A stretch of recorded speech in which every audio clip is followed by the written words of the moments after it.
Good morning and welcome to Books at the Bottom of the Stairs. My name is Lorene.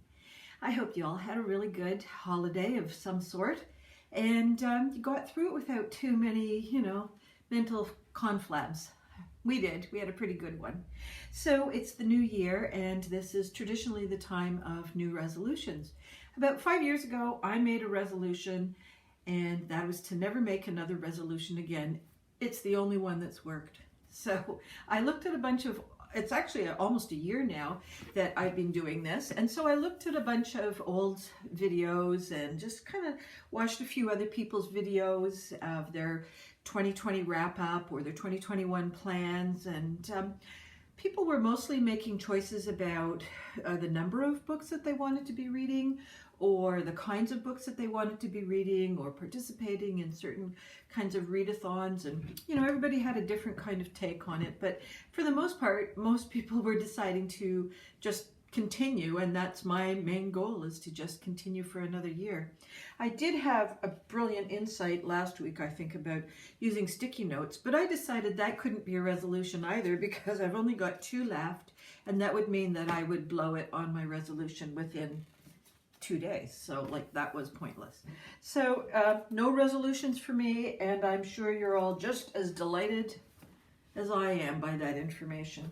So I only have one book to talk about in any kind of depth today. This is called Here in the Real World.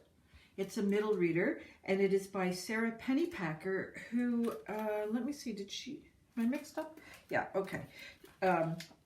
She is also the novel of Summer of the Gypsy Moths.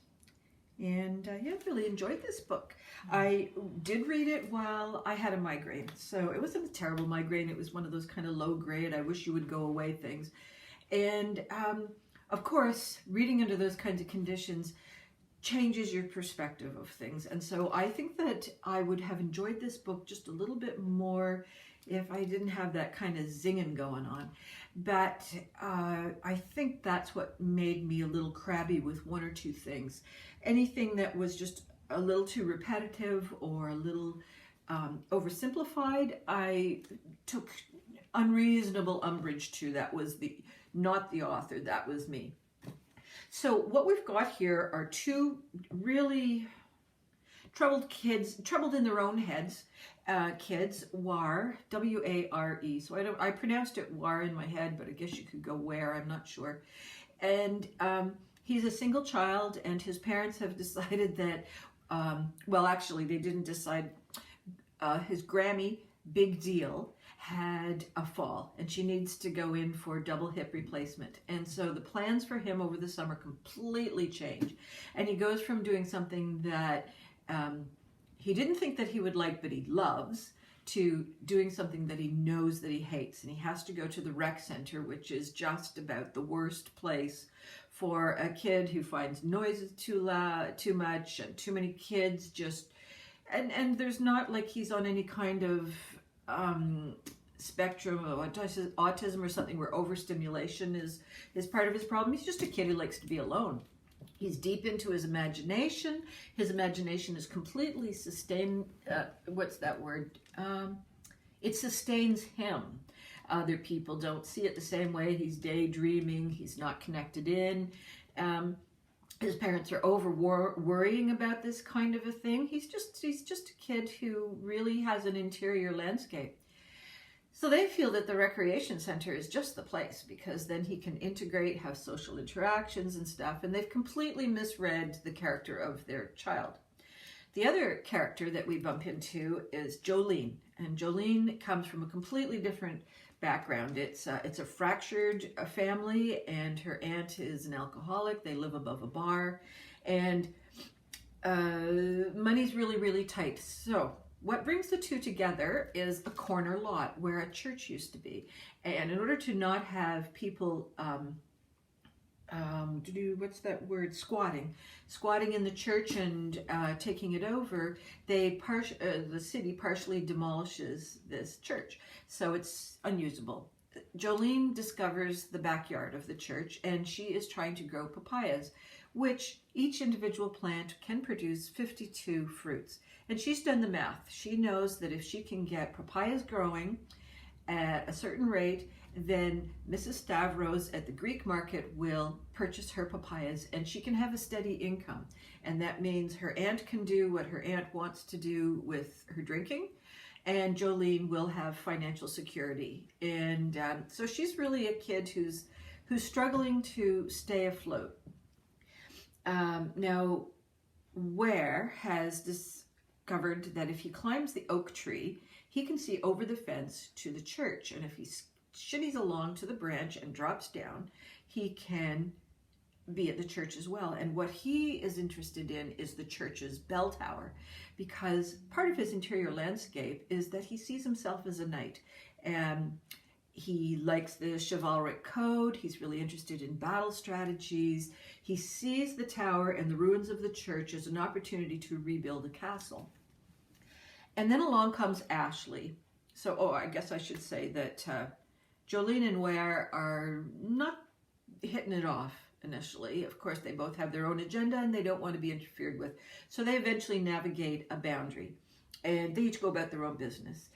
Ashley comes along, and Ashley is a dedicated bird rescuer. She's involved with the Audubon Society, and this is new to me. I didn't realize this, but quite a lot of aquatic birds, when they are doing their migration, water on pavement looks like a river.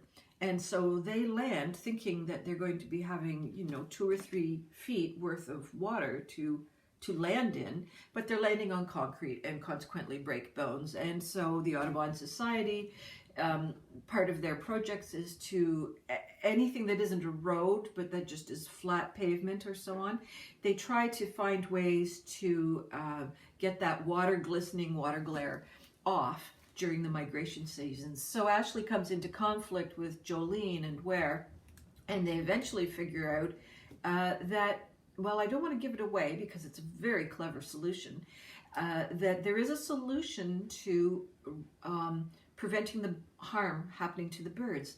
And Jolene and Ware start to work together. There's team building, and of course the phone rings. So that's really interesting. They build this contraption, I can't tell you what, and the Ashley comes along and she helps with certain things and she offers advice. And as time goes by, not just birds, but smaller city wildlife comes to visit. A certain kind of tortoise comes to visit, and somehow this is all happening without anyone finding out. The people at the rec center are just so inundated with kids that they don't even notice that Ware is missing every day, and each day he skips the rec center attendance more and more and more till he's not going at all. Of course, his parents have no idea about all of this. Jolene's aunt is just too in her own world of self-destruction to be paying any attention. So they're pretty adult-free. I think the only real quibble I had was, how does Ware get back over the fence to get back to the rec center and not get caught? This just, why doesn't he just walk around the corner? Small point, I agree. The solution to this is not 3 children saving the world. I was really glad about that. They have things that they come up against regularly, things that they've really got to conquer. They've got to use their brains, and it doesn't all come out in a Disney World kind of a way. There's, I guess this would be Jolene's mantra, that the real world sucks, and Ware's mantra would be is that there's hope. And so the two continually come into sort of cracking heads until Jolene can recognize that Ware's hope is part of the real world, and vice versa. Part of the real world needs to be integrated into Ware's sort of completely over-the-top hope, I guess. They condition each other quite nicely. I think it's a charming book. I really enjoyed it, and I'm going to keep my eyes peeled for this author again. Yeah, okay, I see it across here. Best-selling author of Pax, P-A-X, which I thought that was the case. So I think I read that, but I am not positive. So that's another little piece of research I'm going to do, is check out PAX and see if I've read it, and put this author on my list to keep track of, Sara Pennypacker. So that's the only book I'm going to talk about in any real depth today. And the other book that I'm in the middle of reading is The Extremely Inconvenient Adventures of Bronte, Mettlestone. And this is by Jaclyn Moriarty. Now, I recognize Bronte was, the last name of the Bronte sisters, and then somewhere along the way I clued into Mettlestone as the name of the castle-y village world that they build as children. So there aren't very many references to the Bronte sisters in this, although I didn't read Mettlestone. I started to read about that fantasy land, so there may be, there might be references happening there that I'm just out of the loop on. But you can read this without having that prior knowledge.